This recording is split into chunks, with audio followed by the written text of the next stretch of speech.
أعوذ بالله من الشيطان الرجيم.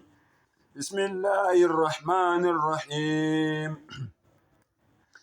إلا الذين آمنوا وعملوا الصالحات فلهم أجر غير ممنون.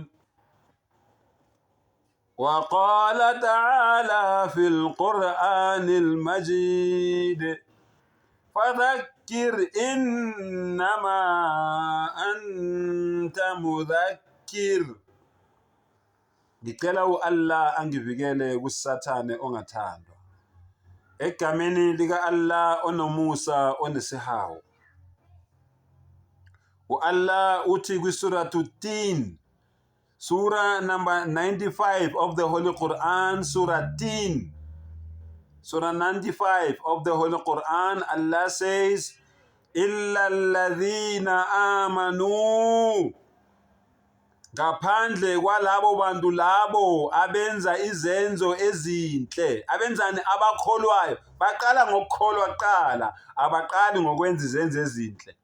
Baqala ngani? Ngokukholwa kuqala. Baqala ngokuvuma umdali, bathi la ilaha illallah, akekho onelungelo lokukhonzwa ngaphandle ka-Allah. Mangabe sebekwenzile lokho, bakusho ngomlomo, bakholwe ngaphakathi enhlizweni. Okulandelayo lapho yini? Wa'amilu saliha, bese kulandela izenzo zabo ezinhle ezibonisa ukuthi lokho abakusho ngomlomo nalokho abakholwa ngaphakathi enhlizweni yabo nezenzo zabo zizosho lokho okuphuma emlonyeni wabo nokuphuma ngaphakathi kwezibilini zenhliziyo zabo. Wa'amilu salihat, benze izenzo ezinhle ezijabulisa umdali wabo. Falahum ajrun ghayru mamnun. Allahu akbar, Allahu akbar. Okwabo ngumvuzo ongenakunqanyulwa. Subhanallah. Continuous reward. Izibusiso ezingenamkhawulo, izibusiso ezingapheli. Ajrun ghayru mamnun, azinamkhawulo, azinqamuki izibusiso zakho. Mawenzeni? Mawuphendukile wathi la ilaha illallah, wakhonza umdali wakho yena yedwa, ungamxubi nalutho endalweni yakhe, umkhonze yena yedwa, ungamhlanganise nalutho. Mawuqeda lapho, bese nemisebenzi yakho nemikhuba yakho isho okholelwa kuko. Ungakhulumi ngomlomo bese wenza okunye. Allahu akbar. Allah says in the Quran, kabura maktani inda Allahi an taqulu ma la taf'alun. Into enyanyisa u-Allah kunazo zonke izenzo ezenziwa umuntu, enyanyekayo ukuthi umuntu akhulume into ngomlomo kodwa izenzo zibe zisho kunye, zingasho lokho kuphuma emlonyeni wakhe. Subhanallah. Sengathi u-Allah angasisiza ke thina sizibiza ngamakholwa, ngempela lokho esikhuluma ngomlomo nesithi kungaphakathi enhlizweni nezenzo zethu bese zisho njalo. Then u-Allah uthini? Fadhakkir, bakhumbuzeni abantu, batsheleni abantu, thumelani lo mlayezo. Fa inna ma alayka albalagh. Fadhakkir, bakhumbuzeni, bathumeleleni lo mlayezo lo. Innama anta mudhakkir, ngoba ngempela ngokweqiniso yinini ekufanele nibakhumbuze? Yini abakhumbuzi babo? Ningabakhumbuzi babo. Bakhohliwe, bakhumbuzeni. Hayi ukuthi abazi, bakhohliwe, bakhumbuzeni. Subhanallah. Bafowethu, siyanikhumbuza ke ungabi nabanye onkulunkulu ngaphandle kukamdali wakho. Exodus 20 verse 3. Ungabi nabanye onkulunkulu ngaphandle kukamdali wakho. Uhambe uyofunda u-Isaiah 45 iverse 23. Wonke amadolo ayoguqela umdali yedwa. Wonke amadolo ayoguqela umdali yedwa.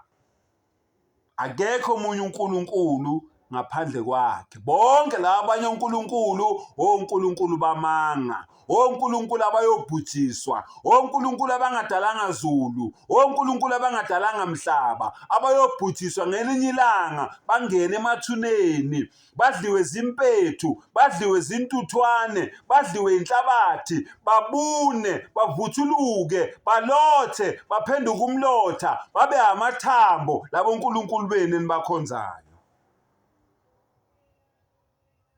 Lalela-ke, umdali uyaqhubeka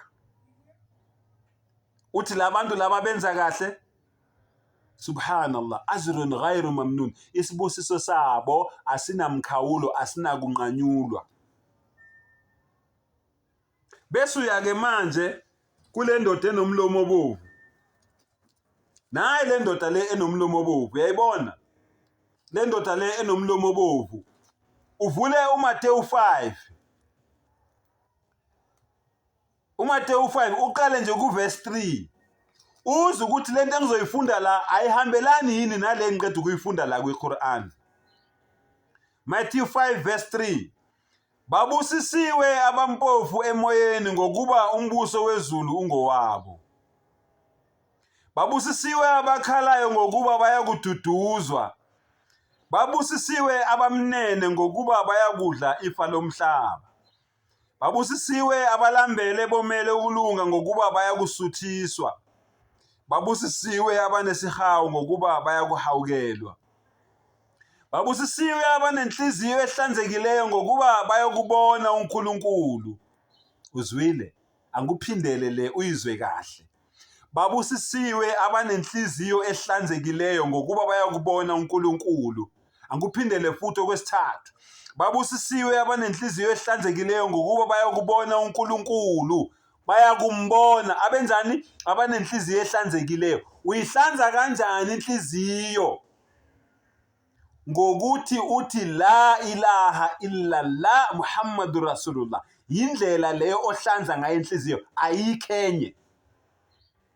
Wena ke ongafuni ukuthatha lento enganabungozi, uthi la ilaha illallah, uyogcina ngokuzwa ukuthi khona uNkulunkulu ngeke umbone. Kodwa siyathenjiswa nonzingalwazi uMuhammad sallallahu alaihi wasallam kuthiwa ngelinye ilanga wabheka inyanga, watshela ehleli nabo wabheka inyanga, wathi nayibona le nyanga leya. Ngelinye ilanga umdali wenu niyombona as bright ngale ndlela le enibona ngayo le nyanga. Nayi nale iyasithembisa ukuthi abenzani? Abahlanza inhliziyo yabo. Uyihlanza kanjani inhliziyo? Ngokuregister uthi la ilaha illallah Muhammadur Rasulullah. Akekho omunye ngiyomkhonza ngaphandle ka-Allah. uMuhammad sallallahu alaihi wasallam isithunywa sika Allah sokugcina. Uyihlanza kanjalo-ke inhliziyo. Subhanallah. Babusisiwe abazingelwa ngenxa yokulunga ngokuba umbuso wezulu ungowabo. Kududuzwa ke la abantu abafana nathi, abasongelwayo, abathukwayo, abazingelwayo, abafuna ama-location. Kududuzwa thina la. Ngoba sinitshela ukulunga. Nina kunokuthi nilalele, niyasonga, niyazingela, nisifuna ama-location.